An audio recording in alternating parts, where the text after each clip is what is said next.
ایک مرتبہ ایک بادشاہ شکار کرتے ہوئے اپنے قافلے والوں سے جدا ہو گیا۔ بادشاہ کو شدید پیاس لگی تو وہ ایک قریبی باغ میں جا پہنچا۔ جب بادشاہ باغ کے اندر گیا تو باغبان کی بیٹی نے بادشاہ کو ایک برتن میں ایک انار نچوڑ کر اس کا جوس دیا۔ بادشاہ نے دیکھا کہ محض ایک انار کے رس سے سارا گلاس جوس سے بھر گیا ہے۔ وہ بادشاہ یہ دیکھ کر بے حد حیران ہوا کہ اس باغ کے انار اتنے اچھے اور رس بھرے ہیں کہ محض ایک انار سے ہی سارا گلاس جوس سے بھر گیا ہے۔ بادشاہ جب اپنے محل میں پہنچا تو اس نے اپنے شاہی وزیر کو حکم دیا کہ ایسا باغ تو حکومت کی ملکیت میں ہونا چاہیے۔ وہ بادشاہ اس انار کے باغ کو لینے کے در پہ ہو گیا۔ بادشاہ ایک دن دوبارہ اسی باغ میں چلا گیا۔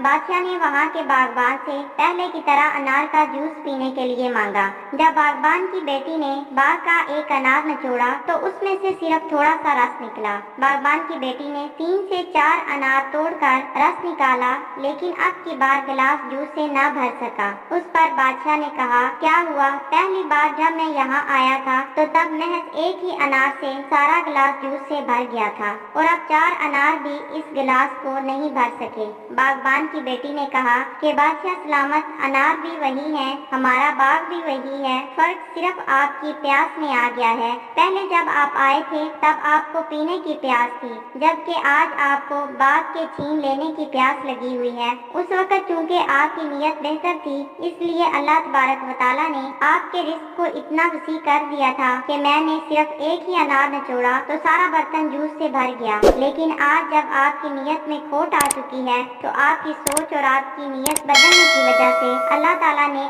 آپ کے رزق سے بھی برکت اٹھا دی ہے۔